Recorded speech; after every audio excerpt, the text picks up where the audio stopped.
perlawanan dengan boleh dikatakan serobot antara Indonesia dan juga Indonesia.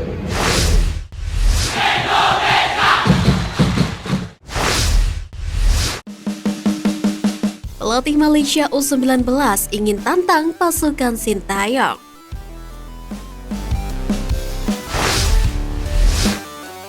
Selepas berhasil menyabet trofi Piala AFF U19 2022, pelatih Timnas Malaysia U19 Hasan Sazali mengaku penasaran dengan kekuatan Timnas U19 Indonesia.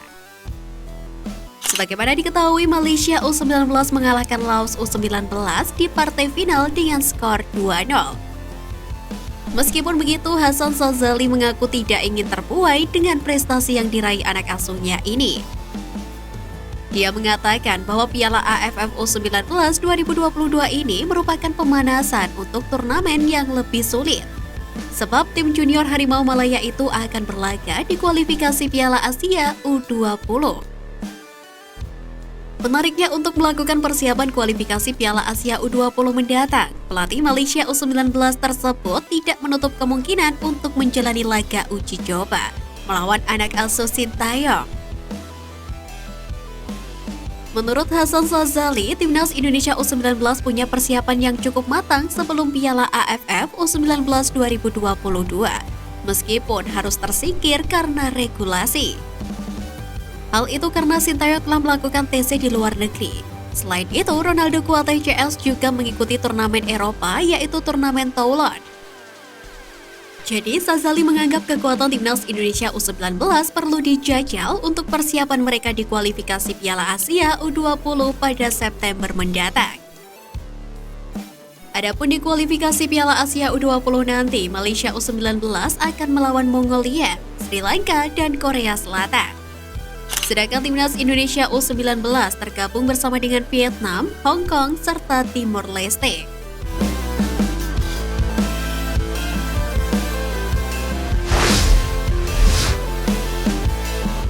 Tiga lawan kuat Indonesia jika gabung EAFF.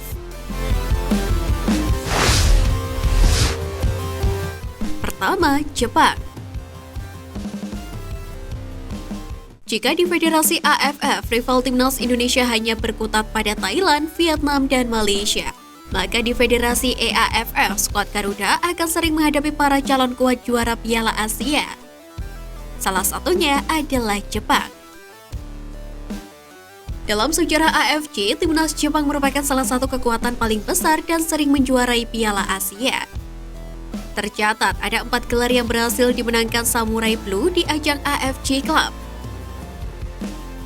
Torehan tersebut juga membuat Jepang jadi negara dengan trofi Piala Asia terbanyak sejauh ini, mengungguli Arab Saudi dan Iran yang baru mengumpulkan 3 gelar.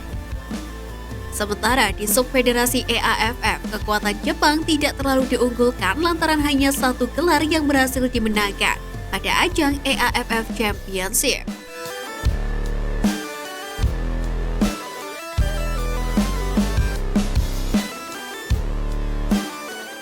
Kedua, Cina.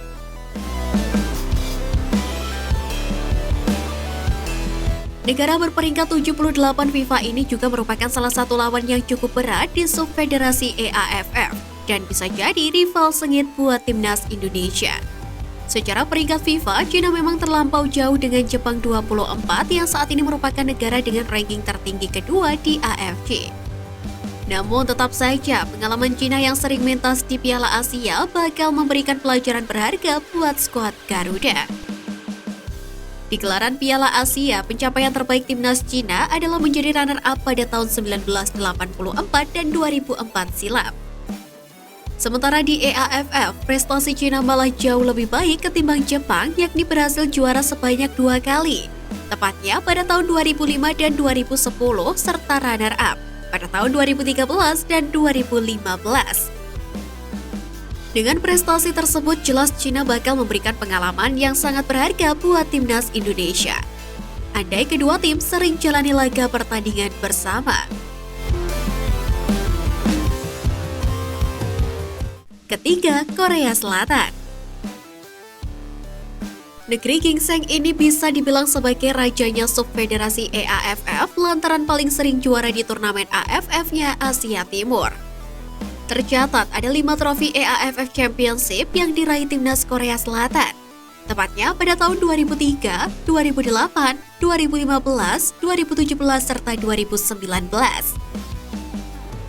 Tak hanya jago di ajang EAFF, skuad Korea Selatan juga mampu berbicara di turnamen terbesar Asia yakni Piala AFC.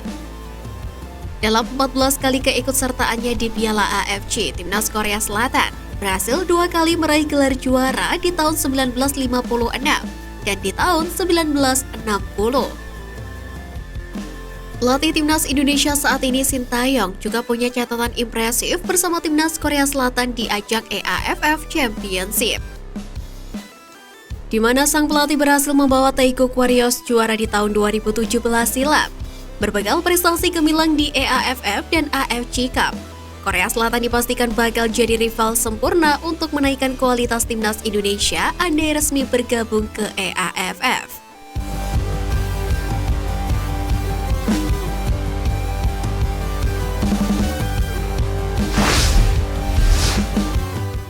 PSSI targetkan trio pemain keturunan dapat bela timnas Indonesia di FIFA Matchday September 2022.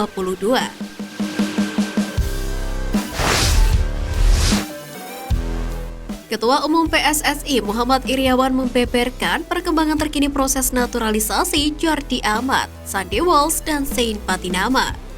Iwan Bule mengatakan bahwa pihaknya menargetkan 3 pemain keturunan itu bisa membela timnas Indonesia pada FIFA Matchday September mendatang. Artinya, proses naturalisasi ketiga pemain tersebut sedang dikebut oleh PSSI.